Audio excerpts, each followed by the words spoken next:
First Timothy chapter 4, verses 1 to 6.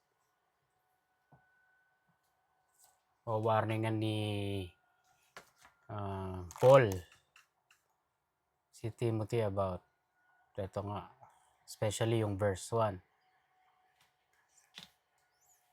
Basahin natin verse 1. Now the Spirit speaketh expressly that in the latter times some shall depart from the faith, giving heed to seducing spirits and doctrines of devils. Naintindihan nyo ba? Naintindihan nyo kung ano daw mangyayari? Madaming alis. Ano? Madaming alis sa faith. Daming aalis sa faith.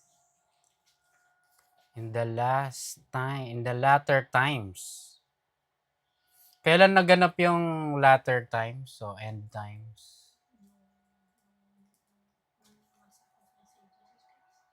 Yeah. So basically, pagkatapos nun, nung ginawa ni Lord Jesus, everything is considered latter times na. Naintindihan nyo? Kasi, look, yung time pa lang nila nito, inaano na nila, binring up na. No? Eh, tandaan nyo, kay God, yung 1,000 years is one day. Tandaan nyo. So, 2 days pa lang ang nakakaraan halos. No? It's crazy. 2026 na, no? Pero kay God, siguro 2 days and a few hours pa lang ang nakakaraan. No?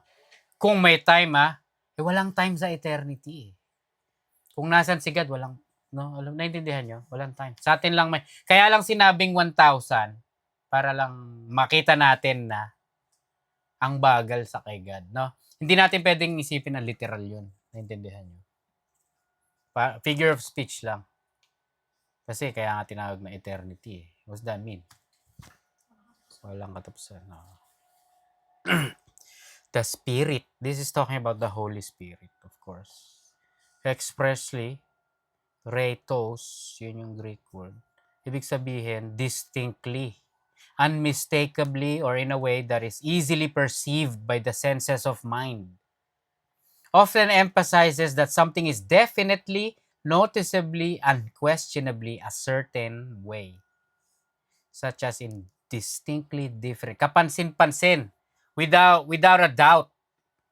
Sinasabi ng Holy Spirit. Unmistakable. Mangyayari. Mangyayari daw to. In the latter times, some shall depart from the faith. Why would they depart o umalis sa faith, no?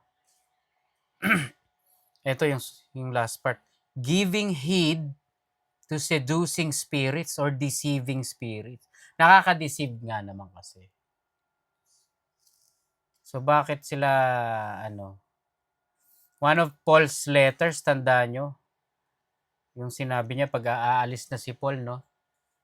Ready na siyang umalis, yung umiiyak na siya. Natatandaan, no? Kasi ready na yung wolves na i-devour yung church. Lolokohin na ng mga deceiving false preachers, false teachers. Yung seducing dito, it means deceiving. Pero mas napaka-strong nung word na seducing. Ano yung Tagalog ng seduce? Akit. Parang i-entice. Gumamit ng mga bagay para malure ka. No? So, kaya nag-depart sila from the faith na deceive, na seduce ng mga lies nitong mga demonyo, kaya no? And doctrines o teachings of devils. Naintindihan nyo? May pinapakinggan akong sermon ni kanino ba yun? Sino ba yun? Oh, grabe, nakalimutan ko na kung sino yung pinakinggan ko. Pero, yung pinag-usapan niya, hindi ko nakalimutan. Marami daw tao na hindi naniniwala. Ano siya Professor siya, si R.C. Sproul pala. Professor siya, tinanong niya yung mga student niya, ilan sa inyo ang there's 30 people daw. Sino sa inyo naniniwala sa physical na existence ni Satan? Out of 30, tatlo lang daw ang naniniwala. Christian yun, ha? Christian students. Tatlo lang daw ang naniniwala na may physical na satanas na tao. Out of 30, tatlo lang. The rest, ang paniniwala nila, ano lang daw yun? It's a force. It's an evil force, an energy. Hindi daw tao. So, nakaintindihan nyo yung ang galing. Masama yung kasi, kunyari kayo, di ba? Tanungin nyo yung sarili nyo. Naniniwala ba kayo na may physical na individual named Satan? You better believe it. Naintindihan nyo? Dahil kung hindi kayo naniniwala, grabe, successful si Satan. Naintindihan nyo? Magagawa niya ngayon yung mga invisible siya sa inyo. He doesn't exist in inyo. Naintindihan nyo? But he exists. Kita-kita mo yung Bible na, di ba? May encounter sila ni Lord, di ba? Nakikipag-usap si Lord sa force, sa energy. That's crazy. Naintindihan nyo? Hindi biblically logical yung sinasabi ng ibang 27 na hindi naniniwala. Diba? Ngayon, sinasabi dito, meron daw doctrines, teachings of demons or devils. So, makikita natin kung ano yun. No? So, pero basically, pinag-aralan na natin to dati. Kapag ang main na pinag-uusapan natin o pinakamahalaga is the truth, no? Ano ngayon ang kalaban nun? Ng truth? Lies. Yun ngayon, basically, ang problema ni Satan. Yung mga naniniwala sa truth. Gusto niyang i-corrupt yun. Diba? Matthew 7:15, no? Aga-aga pa lang. Sinabi ni Lord, beware of false prophets, which come to you in sheep's clothing, but inwardly they are ravening wolves. Ito daw mga false prophets, false teachers. They come to you in sheep's clothing. No? Parang yung binili nyo kagabi. They come to you in bunny's clothing. But inwardly, they're ducks. No? Yung sa'yo, no? Duck yung nasa loob. Pero it's a cute bunny outside. No? Pero ito sinasabi, ravening wolves sa loob. Tandaan nyo yung meaning ng ravening, yung Greek word, no? Nakuha dito yung word na ravine, bangin. Na? So, pag nahulog ka sa bangin, you're dead. So, ravening wolves, no? Pag nahulog ka sa kamay nila, you're dead. Ang dito, of course, literal. Pag nakuha ka nila ng mga panlilin lang nila, yun na. Mamaya makikita natin. Matthew 24:3-5. Parang pagka-parallel siya, no? And as he sat upon the Mount of Olives, the disciples came unto him privately, saying, tell us, when shall these things be? Nasa Mark naman sinabi, no? What are the signs of your coming? Tell us. No? What shall be the sign of thy coming? And of the end of the world? 24:4. Jesus answered and said unto them, take heed that no man deceive you. For many shall come in my name, saying, I am Christ, and shall deceive many. Naintindihan nyo yung magnitude nito? Grabe. The Lord, the Apostle Paul, the disciples, nagwa-warn sila ng false teaching and false teachers. Very, very overlooked itong warning na to sa totoo lang. Naintindihan niyo? Magpasalamat kayo sa Diyos. Sa totoo lang dahil binless niya tayo ng truth. Naintindihan niyo?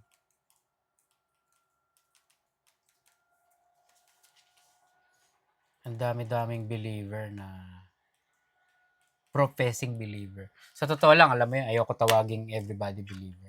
I would rather say professing Christian, professing believer. Kasi sa totoo lang, hindi mo naman alam kung yung Christian kasi ano siya eh.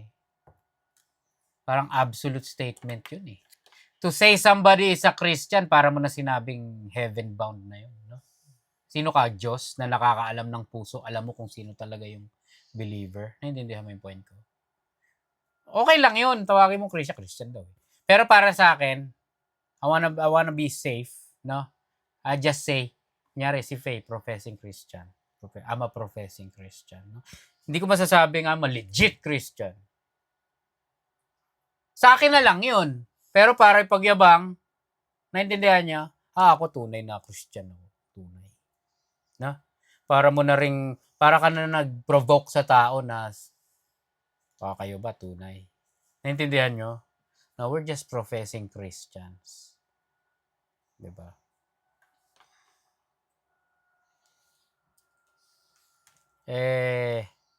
Eto nga. Grabe. Pag tinignan mo yung warning talaga ni Lord, pati ng mga nila Paul, seryoso siya. Seryoso.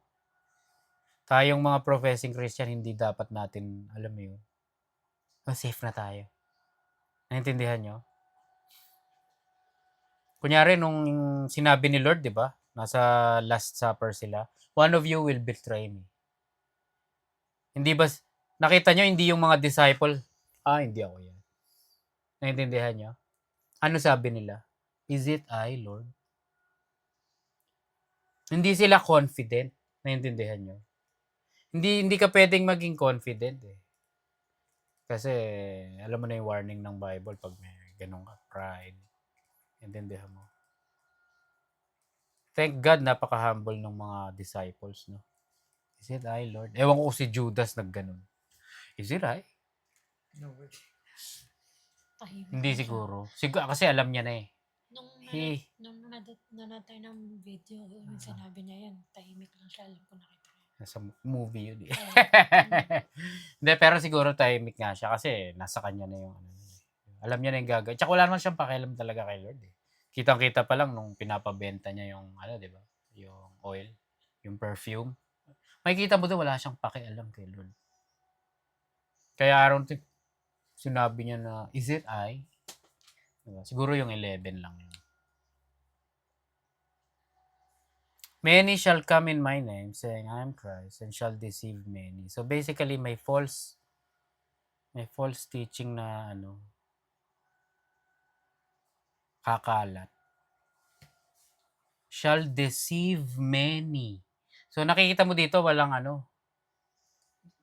inevitable siya. No?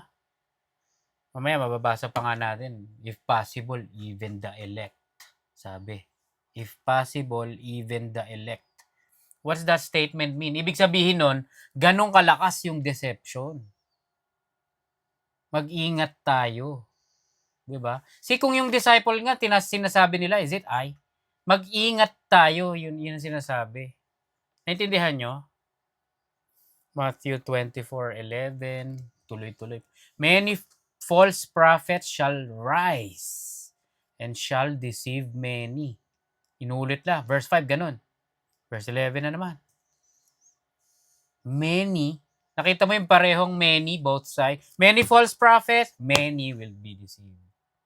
Many. Mark 13:6, shall deceive many. Gusto lang niya, yung tinanong nga ni Judas, yung is it I? Tinanong niya. Ha? Tinanong niya. Tinanong, ano sabi? Ikaw nga. Sa 25.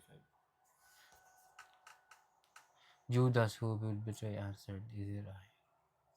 Tinanong ni Judas, Ang sagot naman sa kanya, no? "You have said so." Ang klaseng sagot yan, Lord. Yeah, ikaw. So, nagtanong si Judas. Grabe. That's sad. Colossians 2:8. Don't let anyone capture you with NLT to. Don't let anyone capture you with empty philosophies and high-sounding nonsense that come from human thinking and from the spiritual powers of this world rather than from Christ. So nakikita mo dito, no? Yung mga magagamitin sa ng mga false teachers, empty philosophies, basically the logical things. High sounding nonsense. Ano ibig sabihin nun? Yeah. Higher intelligence, science, naintindihan niyo? That come from human thinking and from spiritual powers of this world. Mga devil, demonyo, demons, mga teaching, no? Rather than from Christ. Wag daw ma-capture. Wag kayo papahuli. Wag kayong alam mo yun, mag-give in. It doesn't mean it's scientific, it's logical, it doesn't make it biblical facts. Naintindihan nyo? At the end of the day, ito pa rin ang source natin ng facts. The Word of God. Hindi tayo, we're not religious fanatics, freaks na, no, I'm not gonna listen to science, only Bible. Hindi tayo ganun na as in, alam mo yun, hindi natin sina-shutdown fully yung science dahil may mga scientific na biblical nakamatch naman, no? Kunyari, ang dami sa Job na ganun, di ba? Kunyari, yung current sa water, yung earth daw bilog, sabi ng Bible, bago pa natuklasan sa mundo. Bago pa natuklasan ng science, bago pa pumunta sa space, yung spaceship para makita bilog yung earth. Sinabi na ng Bible, it's a sphere, bilog, di ba? So, may mga scientific na truth. Pero pag, alam mo yun, pag naging yung motive na ng science is to prove the existence of anything na nasa Bible, kinakalaban na yung Bible, naintindihan nyo? Ano na yun, di ba? Para may sway kayo from the truth. Doon na nagkakaano yung science. Nagkakaroon ng error and corruption. 2 Peter 2 verse 1. But false prophets also arose among the people from within, just as there will be false teachers among you. Naintindihan nyo? Hindi safe. Who will secretly bring in destructive heresies, even even denying the master who bought them, bringing upon themselves swift destruction. Ito ngayon yung issue. Dininay mo na si Lord because of, mamaya makikita natin, destructive heresy. The real destructive heresy. Ano yun? What is this destructive heresy na makapagde-deny kay Lord? No? Mamaya. Romans 16 verses 17 to 18, NLT. And now, I make one more appeal, my dear brothers and sisters. Watch out for people who cause divisions and upset people's faith by teaching things contrary to what you have been taught. Stay away from them. Such people are not serving Christ our Lord. They are serving their own personal interest by smooth talk and glowing words. They deceive innocent people. So, alam na natin ang motivation nila, di ba? Pinag-aralan natin to sa 2 Peter Personal interest ang motivation, basically. Kasi hindi ito yung talagang super-duper possessed ng demonyo, hindi na nila alam yung ginagawa nila. No. Ginamit sila ni Satan. Ang motivation ni Satan para sa kanila is personal interest, personal gain. For example, pera. No? nag-cater dun sa lust ng individual. Anong basic na lust ng tao? Riches. Naintindihan nyo? Oo. So, tong mga false teachers na to, we're not talking about, alam mo yun, talagang blind to everything. They're just, I'm gonna preach the false teaching. Paggabi, umuwi sila, may ano sila, may ritual, kasi demon possessed. Hindi ganun to. Naintindihan nyo? In fact, mamaya malalaman natin sa verse 2. They have no idea they're deceiving people. They have no idea. 1 John 4:1. Beloved, do not believe every spirit, but test the spirits to see whether they are from God. For many false prophets have gone out into the world. Many. Palagi na lang yung word na yan. Ano? Many. Hindi sinabing 10. No? For 10 false prophets have gone out into the world. Many. Ano kaya yan? Yung Greek word niyan, ibig sabihin sobrang dami. Matthew 24, balik na naman tayo doon. ESV. Jesus answered them, see that no one leads you astray. For many will come in my name saying, I am the Christ, and they will lead many astray. Then they will deliver you up to tribulation and put you to death, and you will be hated by all nations for my name's sake. Ito, verse 10. Ito na yung kaparallel netong verse 1 ng 1 Timothy chapter 4 verse 1. And then many will fall away. Many will fall away. And betray one another and hate one another. May ano pa, no? May parang repercussions pa. May bonus pa na mangyayari. Betrayals. Nag-fall away no? From the faith. Ayun yung keyword natin, mabalikan mamaya. Many shall depart from the faith. Many shall depart from the faith. Yung ESV nito, ng verse, King James yun, ESV.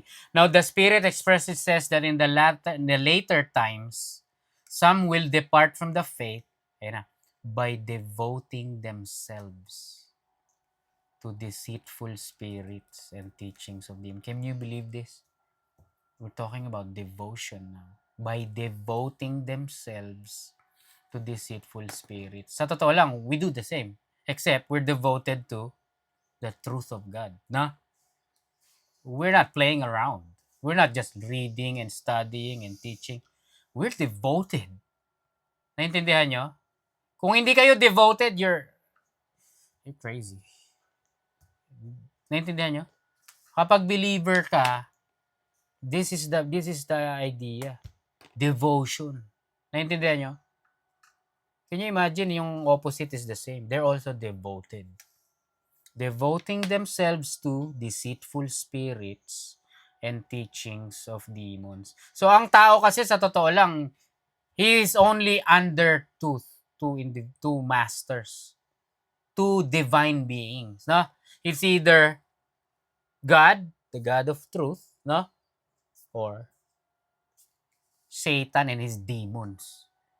Dalawa lang ang pwedeng maging under ang tao. No? Kahit non-believer yan, he's under a demon's snare. Naintindihan nyo? Captive. Huli. Tapos yung mga false religion, they're not under the God of truth. They're under the God of lies, Satan himself. Ganun lang yun. Devotion. Devoted sila sa kasinungalingan. No?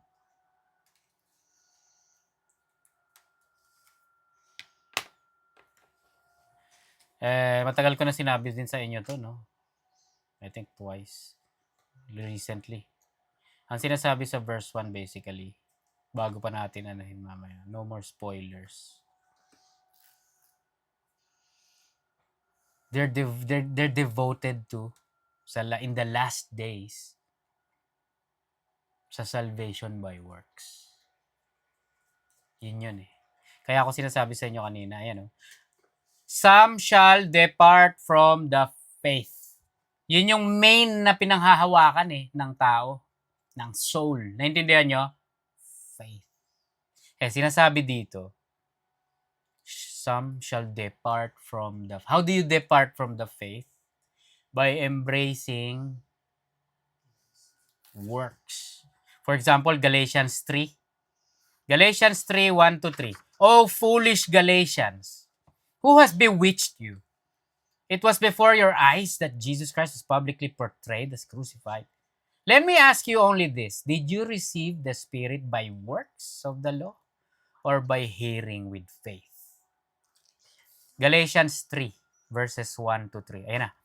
Are you so foolish, having begun by the Spirit? Are you now being perfected by the flesh, aka works? Ayan, no? Did you receive the Spirit by works or by hearing with faith? So dalawa lang ang pwedeng panigan ng individual. Naintindihan nyo? Ng professing Christian. By faith, by works. Colossians 2, 20 to 23. You have died with Christ, and He has set you free from the spiritual powers of this world. NLT to. So why do you keep on following the rules of the world, such as don't handle, don't taste, don't touch? Such rules are mere human teachings about things that deteriorate as we use them. These rules may seem wise because they require strong devotion, pious self-denial, and severe bodily discipline, but they provide no help in conquering a person's evil desires. They provide no help in conquering a person's evil desires. Yeah, you can only do this. You can only try to be good. Pero pinag-aralan natin to last week. Naintindihan nyo? Hindi mo makakontrol yung sarili nyo. You can only pretend na mabuting tao ka, holy ka, righteous, perfect, godly. Hindi mo maano yung sarili mo. Hindi mo makakontrol. Ano? Yung kay, yung Naweso-X Lord. Hawak. Yung Naweso-X Lord, di ba, may time na sinabi niya, wag mo muna akong hawakan. Kasi, di ba tradition yun? Kasi yung patay, pang Unclean. unclean. Yeah. Shadow pa lang eh. Yeah. Human tradition. Sinusunod din ni Lord yung pagiging shadow nun, which means yung things to come. Pag nareso siya, that's where it's gonna be. That's where it's gonna come, the fulfillment. Naintindihan mo? Walang mali dun. Hindi sinabi nila, nahawakan mo na ako. You're done. You're unclean now.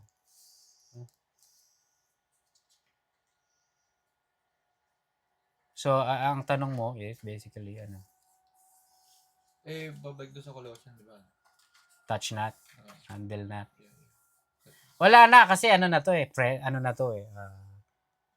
post-resurrection na to. Ibig sabihin, kasi ang sinasabi dito, basically magkasama tong Galatians tsaka Colossians. May mga tao na professing Christian na, sinasubject pa rin nila yung sarili nila under the law. Believer na kayo eh. Bakit para pa rin kayong naglalakad sa thin ice na pag na-break nyo yung law, mawawala ba yung saldo? Anong mangyayari sa inyo? Naintindihan nyo? Bakit nyo pa rin fino-forbid na, bawal nyo hawakan yan, bawal nyo kainin to, bawal nyo gawin to? Yun yung sinasabi ni Paul sa Galatians 3 eh. Having begun by the Spirit, how? By faith. Are you now being perfected by the flesh? Ayan naman, bumalik na naman kayo sa works, na? Kaya sinabi ni Paul, who bewitched you? Rhetorical question, alam na ni Paul, the devil. Na-scam na naman kayo ng demonyo. Naloko na naman kayo. Tamo, pati yung mga the false brethren sa Acts 15, di ba? In-embrace nila yung pero unless you're circumcised, you can't be saved. Yun yung party na makukulit. Pero tinatawag niya na false brethren. No? They're never saved. So far. I think. Kasi, ine-embrace pa rin nila yung deception. That's what we call, mamaya, aseity. Makikita natin. Verse 2. Pero again, sinabi, balik ka sa Colossians, verse 23, they provide no help in conquering a person's evil desire. If you're trying to conquer, abolish your evil desire, wala. It's a vain effort. You can only appear outwardly na natalo mo na yung sin. Naintindihan nyo? You can only appear pious or looking holy. But deep inside, tapos sabi ng Bible, the heart is deceitfully wicked. Di ba? Who can know it? Naintindihan nyo? Ano yung pinag-aralan natin? Nasaan yun? Paano mo papalitan yung spots ng cheetah? Ba yun? Ng leopard? Yung Ethiopian skin. Paano mo papuputi? Hindi pwede. It's talking about the flesh, the physical thing. Hindi mo pwede. Basahin mo yung Romans 6, di ba? Habang nandito pa tayo sa flesh, you cannot make this. Parang Ethiopian skin. Naintindihan nyo? You can change this. Kaya kailangan natin ng deliverance, deliverer, savior. Dahil kung pwede, para saan pa yung savior? Naintindihan nyo? But sadly, may mga religion na naniniwala sila pati flesh. You're deceived. No? That's all I'm gonna say. Verse 2.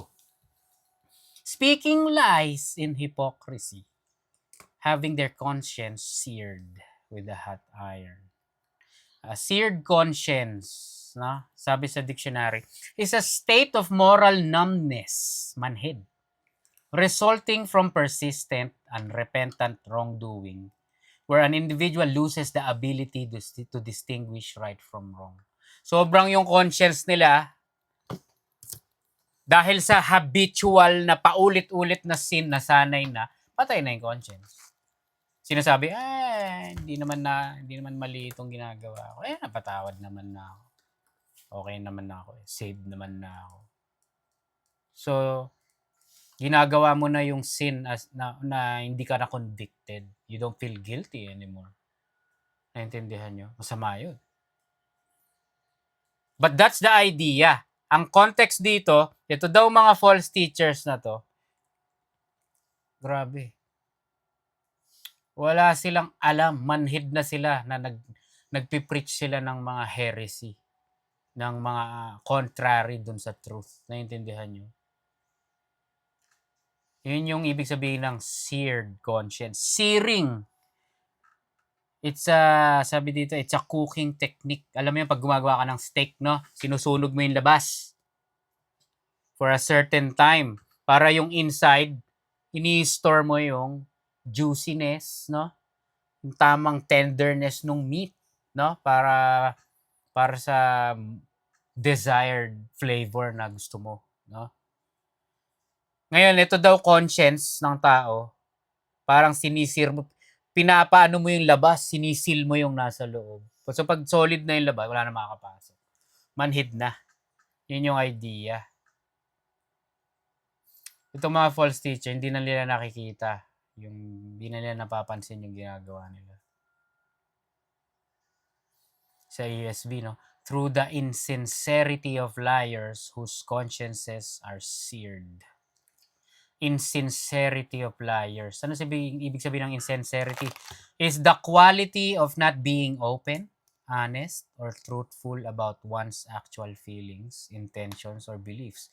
Often manifesting as hypocrisy, deceitfulness, or disingenuous behavior. It involves pretending to feel or believe something to deceive others or serve self-serving interest. Wala na. Nakita nyo? Not being open, not honest, truthful about one's actual feeling. ano lang, ang ano nila, self-serving interest. Self-interest lang motivation. I don't care about you. Parang yung pinag-usapan natin dati, yung mga hired servants, no?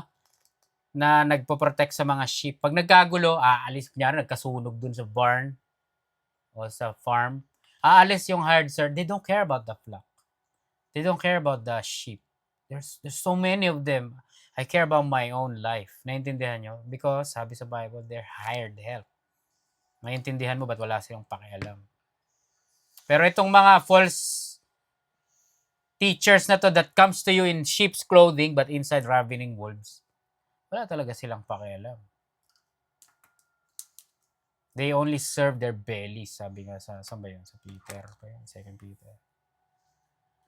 Ibig sabihin, is figure of speech, no? Sarili lang para mabuhay. Yun ang ano nila. You don't know they're teaching demonic doctrines. Kasi nga, napag-aralan natin last time, because they are in the snare of the devil. Tandaan nyo, 2 Timothy chapter 2, last time, no? Verses 24 to 26. And the Lord's servant must not be quarrelsome, but kind to everyone, able to teach, patiently enduring evil, correcting his opponents with gentleness. God may perhaps grant them repentance, leading to the knowledge of the truth. Ayan na. And they may come to their senses and escape from the snare of the devil after being captured by him to do his will. Makikita mo dito, hindi lang basta-basta ikaw i-snare ng yung snare pala na yan, ayan yung is talking about yung kauna-unahang trap, basically tali. Mga tali. Tanda mo yung Walking Dead, nanghuli si Rick ng rabbit? Ewan ko kung natatandaan mo yun. Nag-set siya ng trap. May tali. Tapos may natapakan ng rabbit yung tali. Huli siya. That's basically the idea is trap. So hindi lang ikaw itatrap ng devil, ng demonyo for nothing. Itatrap ka niya, ayan oh, so you could do his will. Ano ba will ng demonyo, no? Manloko. So magiging messenger ka na ng demonyo to do his will. Under his snare, na trap ka na. No? He's gonna find things para magamit ka. Magkakalat ka ngayon ng false teaching. You're under his spell ng demonyo. 1 Timothy 6:9. Snare na naman, no? But those who desire to be rich, ayan kasi yung motivation nila, riches, fall into temptation, into a snare. Ayan na. Into many senseless and harmful desires that plunge people into ruin and destruction. Diba? So magkakasama yan.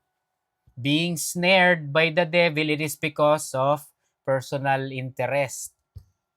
Mainly riches. Kapag nandun ka na, it's not for nothing. You are gonna be used for the will of the devil. Para manloko. To deceive. Naintindihan nyo? Verse 3.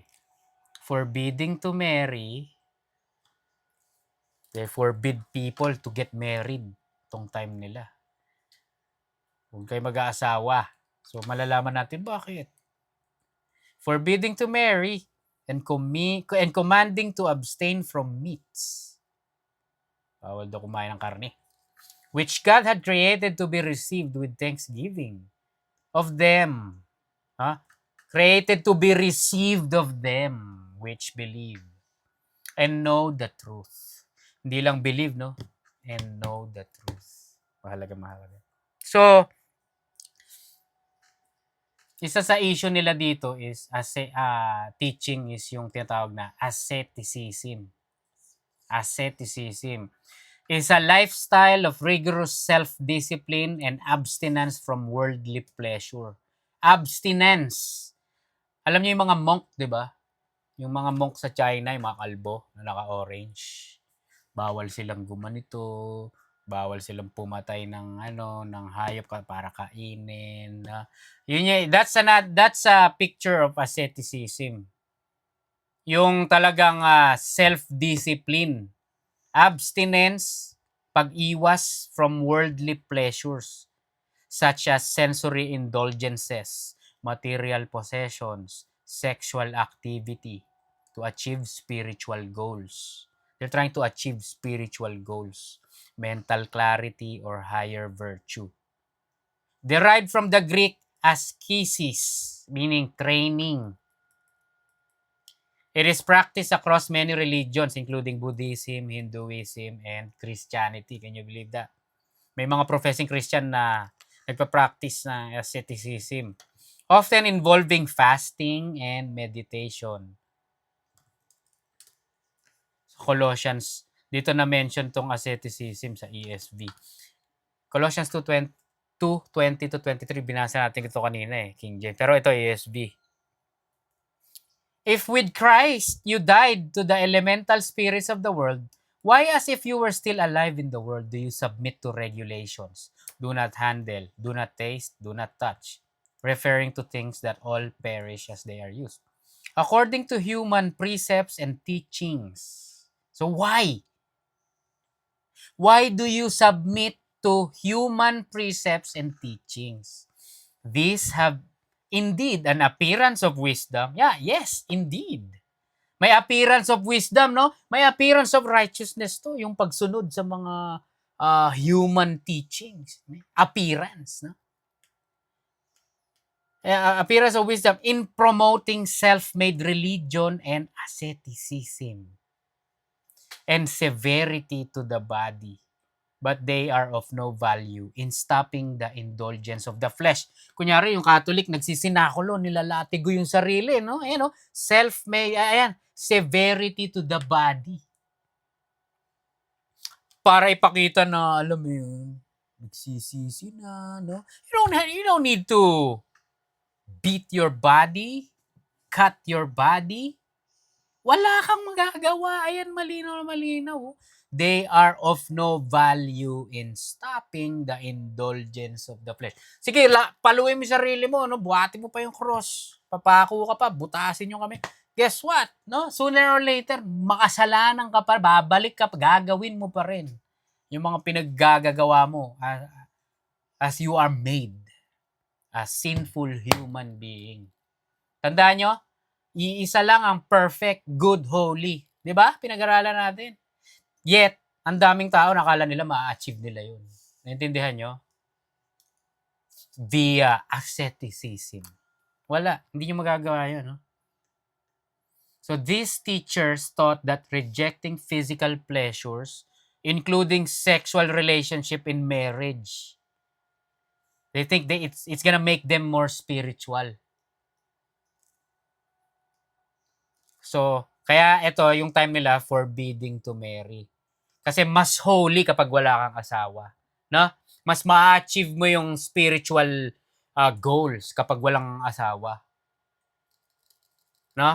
Meron pang Gnosticism nun, no? Yung flesh daw, evil, no? Tapos isa ka pa via marriage. Double evil pa, no? So, they forbid people to marry itong teaching na to. Asceticism.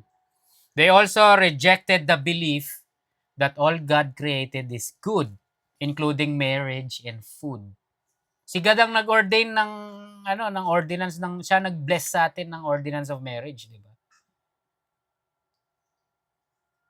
It's from God and it is good. So sila sabi nila na hindi, that's not good. Pati food is not good. Ang suggestion is, ang aim daw nila is to return to a supposed pre-fall state. What is pre-fall state? Adam and Eve, bago sila mag-fall is, in a way, kala nila perfect, no? Kumakain lang ng prutas, gulay, pre-fall, before the fall. Yun daw ang ina-achieve netong mga nagtuturo ng asceticism. Ang goal nila is maging parang Adam and Eve from the beginning. Hindi kumakain ng meat. Sabi nga dito, commanding to abstain from meat. Some religion forbid eating certain foods. For example, Hinduism, no? They forbid consumption of beef. Kasi yung para sa kanila, yung mga cow, sacred status yun. Sacred, mga baka. They often prohibit or restrict meat, fish, and eggs. Hinduism, no? Kaya palang papayat nila, no? Nakita mo naman, pag hindi siguro sila nakaka-bench ng 225. No? Islam and Judaism forbids pork. Pigs are seen as unclean. Sa Islam, mga Muslim, no? Tsaka Judaism, mga Jew. Orthodox Judaism forbids eating shellfish, shrimp, lobster, crab, oyster, no? Kaya miserable yung buhay nila. Bawal sa kanila shrimp, lobster, crab, no? Sinigang na hipon, bawal. No? Which tayo mamaya daw, no? Seventh-day Adventist forbids eating shellfish, pareho. Catholics are required to abstain from eating pork along with all other meat from land animals on Ash Wednesday and all Fridays during Lent. Meron silang ganyan, no? Parang cheating, no? May ano lang. The rest of the year, except for this, parang asceticism. No? Bawal pagkain. Baboy. Karne. Para saan? Naiintindihan nyo? Yung sinasabi sa Colossians kanina. Walang silbi yan, dude. Yung pinaggagawa nyo. Diba? So, yun yung sa mga pagkain. Pero ito, other common doctrines of demons. Since nasa doctrines of demons na rin tayo, na-mention na natin yung asceticism, which is the belief that punishing or depriving the body is a way to earn salvation or special favor with God. Ginagawa nila yun. As if, no? Si hindi kumakain ng baboy yan. As if God looks at you differently. That's my boy. He doesn't eat pork. Special ka. Kalokohan yun. Isa pa, doctrine of demon forbidding marriage, no? Teaching that singleness is holier than marriage, or that marriage is forbidden, which contradicts the biblical view of marriage as holy. Ano pa? Commanding abstinence. Number 3, commanding abstinence from foods.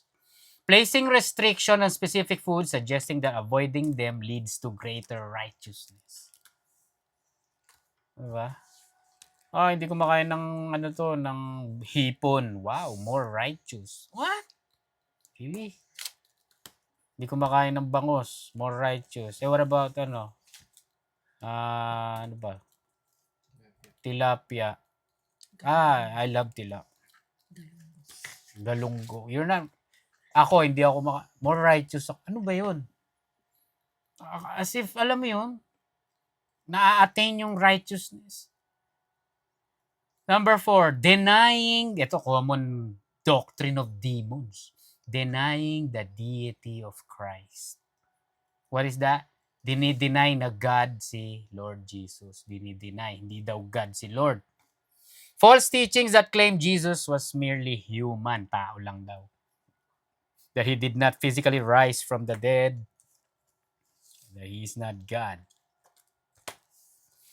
For example, yung Mormonism, no? They teach that the Lord Jesus is Lucifer's spirit brother. That both were created beings by God. Kaya ang angels are created beings. Si Lord daw is an angel na kinreate din. Hindi siya yung the God, the creator. No? Number 4. Kaso 1 John 4:3. And every spirit that does not confess Jesus is not from God. This is the spirit of the Antichrist, which you have heard was coming, and now is in the world already. Nakita. Ibig sabihin Antichrist. Dinideny mo si Lord. Dinideny mo yung deity ni Lord. Antichrist spirit. Anti-Christian spirit. Number 5. Occult practices and divination. Ano to? Using tarot cards, astrology, horoscope, crystal ball to seek knowledge, which represents reliance on demonic sources. Kasi yung mga sinasabi nilang mga information sa iyo ng mga Ito, minsan totoo di ba? Guess what? Those are information from the demonic sources rather than God. For example, sa 1 Samuel 28, si Saul, no? Nag-consult ng medium, fortune telling. Kasi hindi daw siya sinasagot ni God. No? Sinisi pa si God. Siya rin ang nag-ban nito nung siya yung king. Siya rin ang nag-ban. Bawal ang fortune telling, medium. Tapos siya rin ang lumapit. Nakita mo naman ang hypocrisy. Palm reading, no? Hula-hula nung no? Kademonyohan yan. Kademonyohan.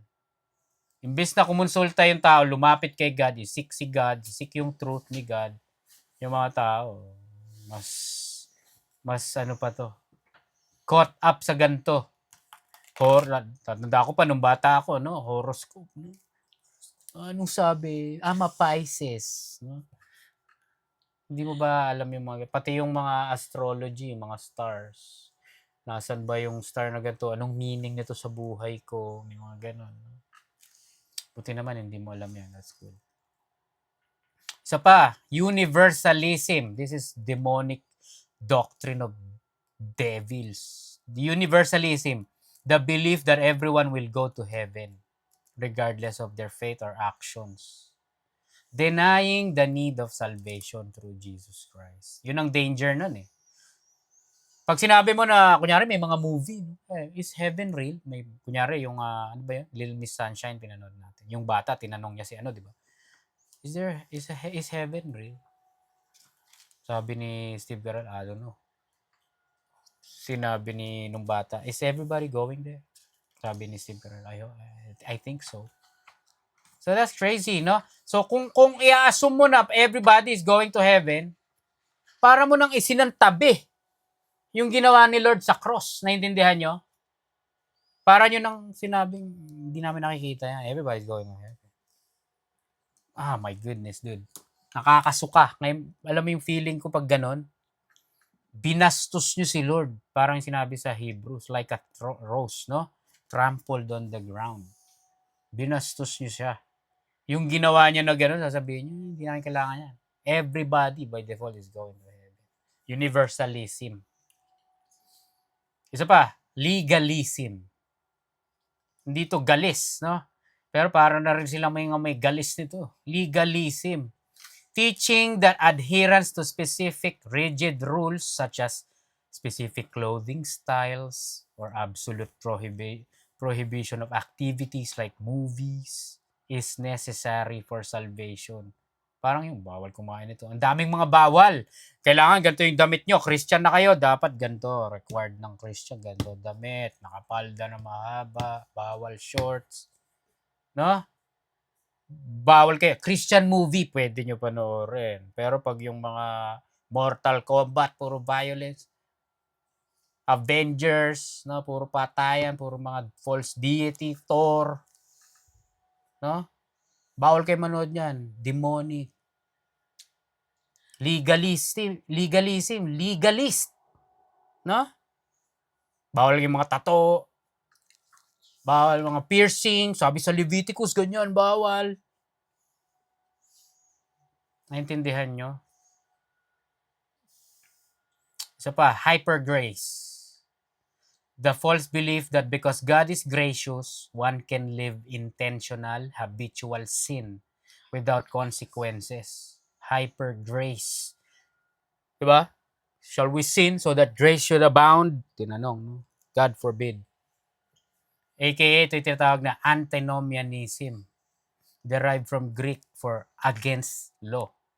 Is the belief that Christians are freed by grace from the obligation of obeying moral laws, particularly Old Testament or Mosaic law.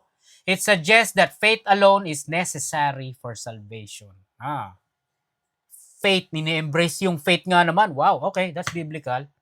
Rendering moral codes unnecessary. Often criticized as providing a license to sin. Ito yung tinatawag na hyper grace. May license to sin na kasi saved na Kaya be careful. Sinasabi ko sa inyo, di ba? Hindi ko mo save na tayo, exempted tayo, natatandaan nyo. Numbers 32:23. Oh. But if you will not do so, behold, you have sinned against the Lord, and be sure your sin will find you out. Bayad ka. Galatians 6:7-8. Do not be deceived. God is not mocked. For whatever one sows, that will he also reap. Kung ano daw yung itanim mo, aanihin mo.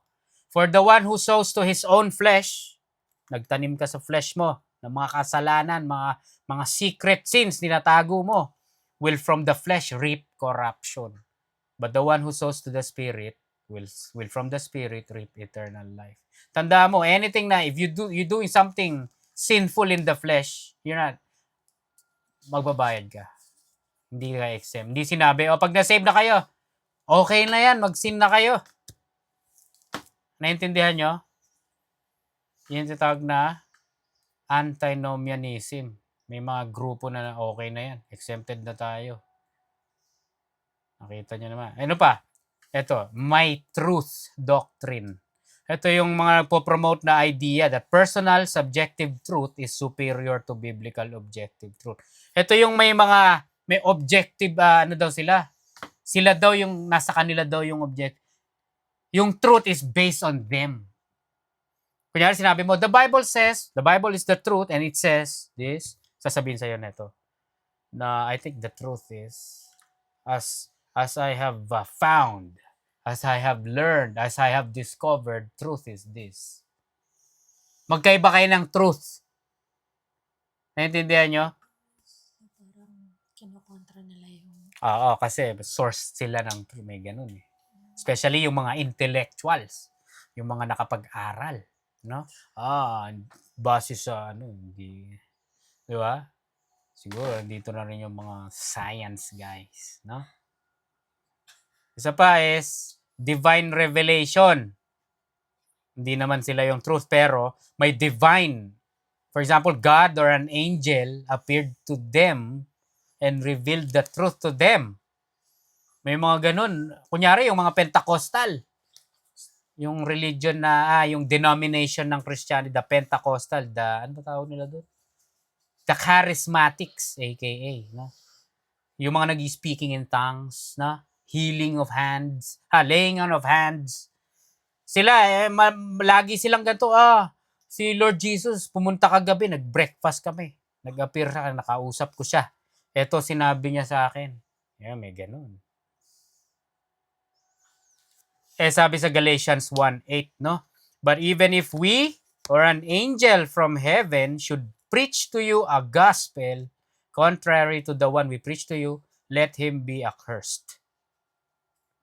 Ano sinasabi? Huwag kayong tumanggap ng sinatawag na truth. May angel na nagpakita sa inyo.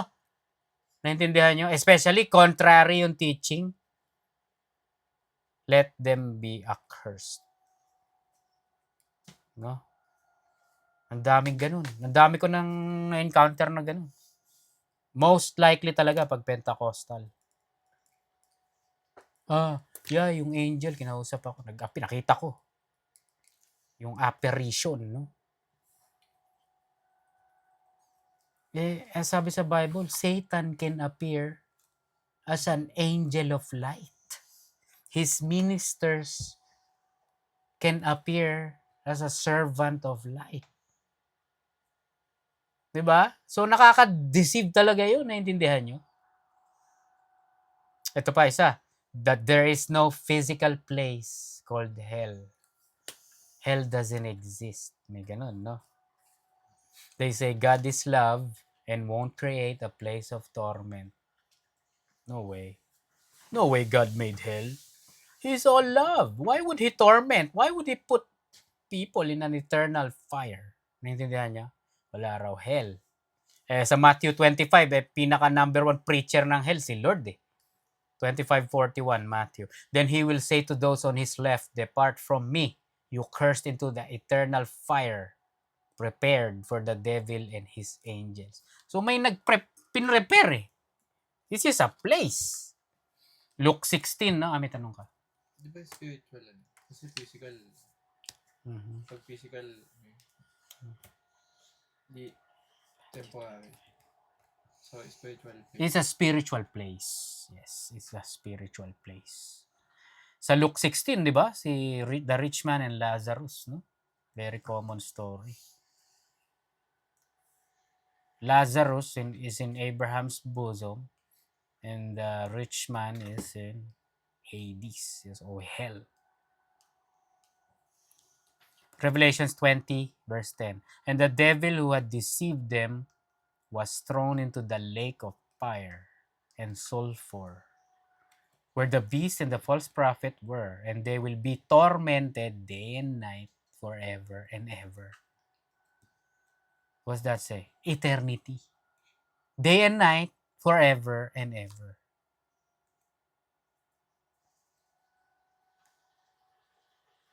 Thrown into the lake of fire. Grabe, di ba?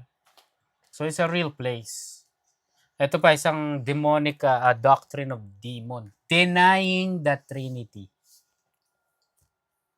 Dinideny yung Trinitarian doctrine. Na the Father is God, the Son is God, the Holy Spirit is God. Sasabihin nila sa Matthew 27:46, nag-pray si Lord, no, my God, why have you forsaken me? Kung God siya, bakit niya tinatawag na God si Father? Father God. Hindi kasi siya God, sasabihin sa inyo, no? He's just quoting Psalm 22. Yun ang sagot doon, no? Psalm 22 verse 1, yun eh. Psalm 22 verse 1, my God, why have you forsaken me? He's basically fulfilling a prophecy. Naintindihan nyo? Ang daming passages na nagsasabing God si Lord Jesus. He can forgive sins. Di ba? Sinabi ng mga Pharisee, why is he forgiving sins? Only God can forgive sins. No? But guess what? Ang daming passages.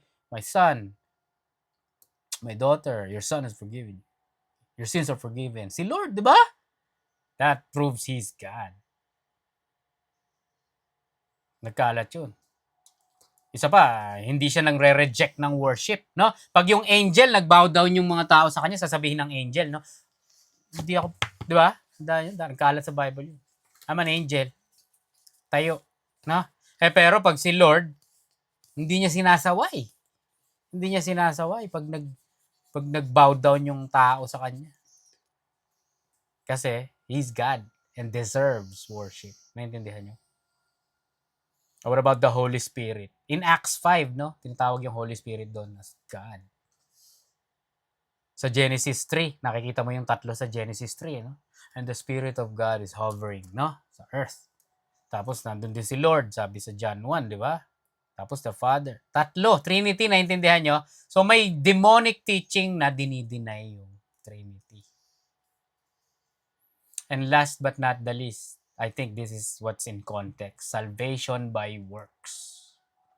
This is the very, very old teaching or doctrines of demons. Salvation by works, not by faith alone. Sasabihin ng mga false teachers, gagamitin nila yung James chapter 2, no? Faith without works is dead, no? They're gonna twist that to support their false teachings, no? Don't fall for it. Naintindihan nyo? Pinag-aralan na natin yun. Hindi yun.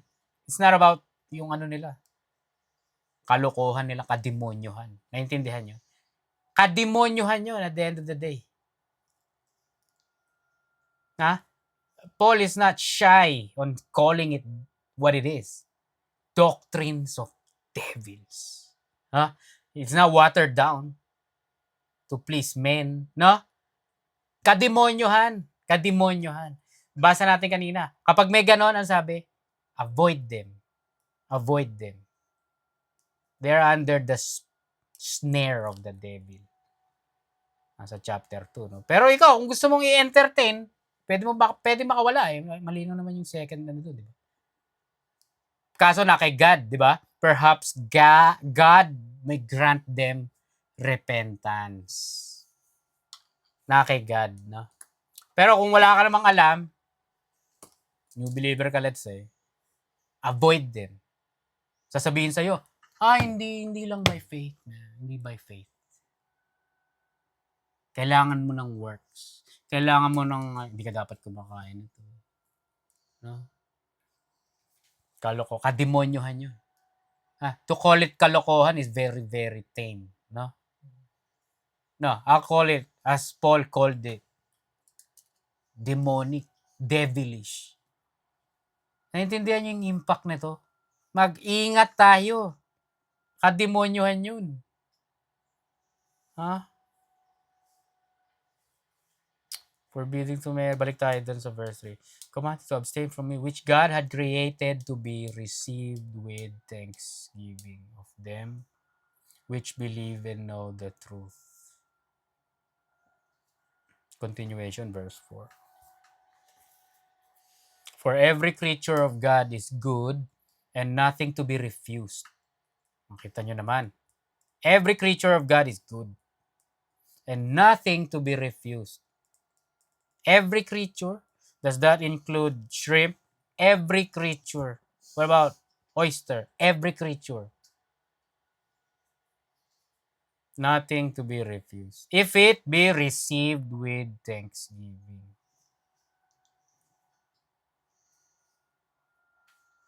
What about yung food laws? Back in the Old Testament, may mga food laws, di ba? Ano sabi sa Colossians 2:16, 17? Ayan. Let no man therefore judge you in meat or in drink or in respect of any holy day or of the new moon or of the Sabbath days, which are a shadow of things to come. Shadow of things to come lang yan eh. Yung mga dietary laws, do this, do that, shadow. Even talagang dito talaga tinawag, shadow of things to come. But the body is of Christ. Ano yun? Ibig sabihin ng shadow. You don't look for, pag may hinahanap ka, you're not gonna find it in a shadow. Naintindihan nyo? Look at this.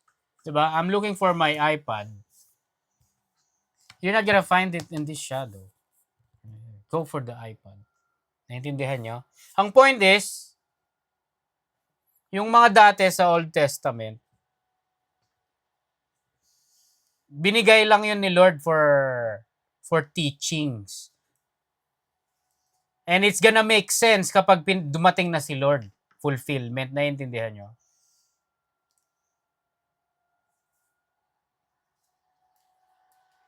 Hindi siya pwedeng maging literal dahil nag-quote si Paul, di ba?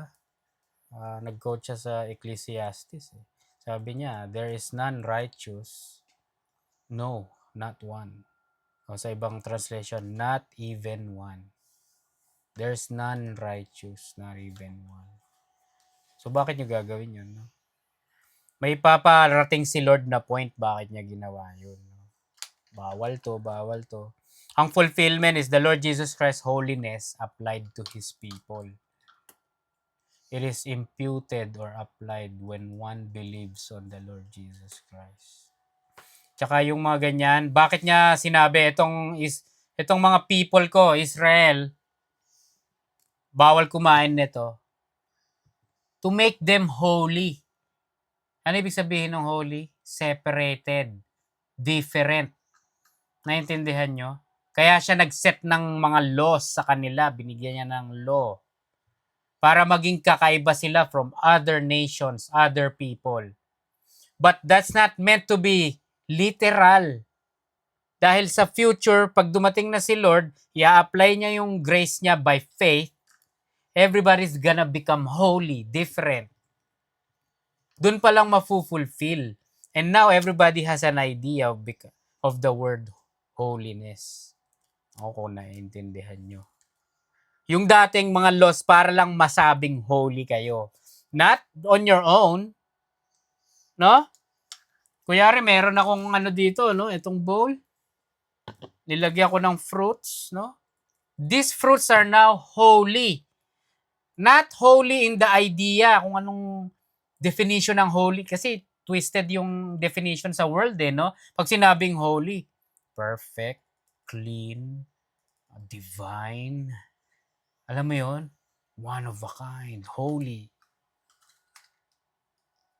No, ang simple meaning ng holy is to be separated.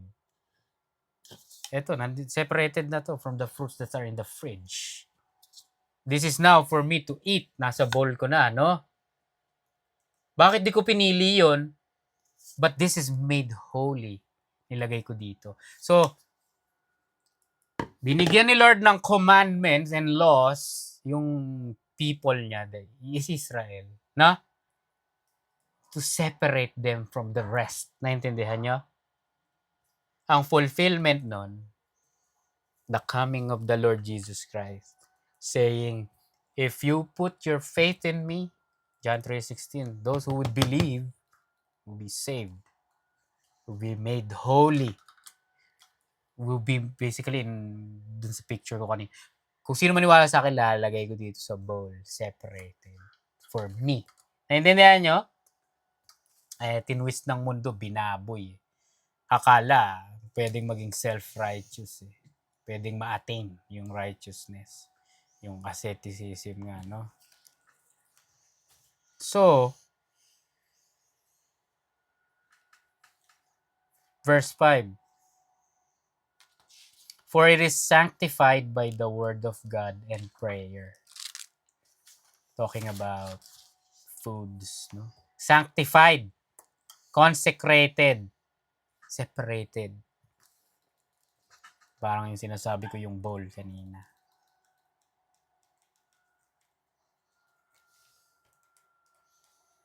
Tandaan nyo tong verse na to, 1 John 3:19-22. And hereby we know that we are of the truth and shall assure our hearts before Him. For if our heart condemn us, God is greater than our heart and knoweth all things. Beloved, if our heart condemn us not, then we have confidence toward God. Whatever we ask, we receive of Him because we keep His commandments and do those things that are pleasing in His sight. Gagamitin sa'yo ng mga, ng mga works-based salvation. See, you have to keep the commandments.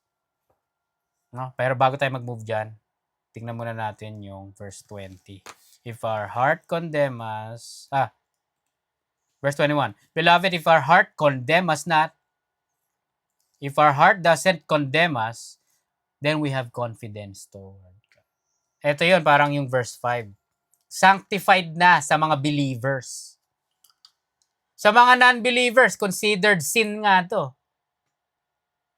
Kumain kayo ng mga forbidden foods na na-forbid sa law by the command, bawal. Dietary laws. Hindi kayo believer. Guilty kayo ngayon. Guilty kayo. Parang yung sa Lord's Supper yun. Hindi kayo covered eh. Naintindihan nyo? Pero pag believer kayo, ayan, parang 1 John 3:21. Our heart doesn't condemn us because we have confidence towards God. Pero nga yung 22, no? Whatever we ask, we receive of Him because we keep His commandments. Sasabihin sa'yo, this is the 10th commandment. You have to do it. Hindi. Dahil sa verse 23, ayan, this is His commandments. Commandment. Actually, ba't walang S? Dalawa yung sasabihin, pero bakit walang S? That's crazy, no? That we should believe, ito yung command, no? That we should believe on the name of His Son, Jesus Christ, and love one another as He gave us commandment. So we do we do those? Or that commandment? By His grace, yes. Therefore, di ba? We're sanctified by the word of God. Our heart doesn't condemn us because we're confident in Him. We believe. Naintindihan nyo? Verse 6. Last verse. If thou put the brethren in remembrance of these things, you shall be a good minister of Jesus Christ, nourished up in the words of faith and of good doctrine, whereunto thou hast attained. So parang siya, may promise. If you put the brothers in pag pinaalala mo daw tong mga anong kailangan ipaalala daw. These things, na? If you put the brethren in remembrance of these things. What are these things? Ito, number 1, warning against false teachers. Number 2, warning against the deceitfulness of the doctrines of demons. Number 3, every creature of God is good, nothing to be refused if it be received with thanksgiving. Remind the brothers, you can eat anything. Number 4, that to a believer, the dietary food laws has been abolished. Wala na yung dietary food laws. No? So sabihin, no way. Applicable pa rin yun. Ina-apply pa rin yun hanggang ngayon ng mga Jew eh. Sa Acts 10, tandaan nyo si Peter, no, may bumaba ng pagkain. Sasabihin, he's not talking about food, he's talking about the Gentiles, no? The Gentiles, pag na-save, hindi na unclean. Hindi yun tungkol sa food. Guess what? Believe it or not, kasali yun. Actually, bago pa isulat yung Acts sa Mark 7:18-20, and he said to them, then are you also without understanding? Do you not see that whatever goes into a person from outside, cannot defile him? Dito pala, sinutdown na ni Lord yung dietary laws. Since it enters not his heart, but his stomach, and is expelled. Thus, he declared all foods clean. And he said, what comes out of a person is what defiles him. Naintindihan nyo? Hindi yung pagkain ang magde-defile o bababoy sa puso nyo. Kung hindi, ang bababoy sa puso nyo yung lumalabas sa bunganga mo. So, inabolish ni Lord yung dietary laws. Sa NLT, itong verse 6. If you explain these things to the brothers and sisters, Timothy, you will be a worthy servant of Christ Jesus, one who is nourished by the message of faith and the good teaching you have followed. So parang sinasabi, you will be blessed if you remind the brothers of these things. Parang Revelation 1:3. God blesses the one who reads the words of his prophecy to the church. And he blesses all who listen to its message and obey what it says, for the time is near. So yung pag binasa mo daw yung Revelation, mabe-bless daw kayo. Ikaw na nagbasa. Tapos yung mga hearer daw, mabe-bless. I don't know what the blessing is gonna be, but you're gonna get blessed. So in a way, itong verse 6 daw, pag pinaalalahanan mo yung mga believers, netong mga to, mabe-bless ka. Nourished up in the words of faith. You're probably gonna be blessed with more knowledge and wisdom. Intindihan nyo? As a consolation. So, pag gusto nyo ng ganon, edi i-remind natin yung isa't isa na itong mga to. Intindihan nyo? So, Lord willing, continue tayo next. 7-16.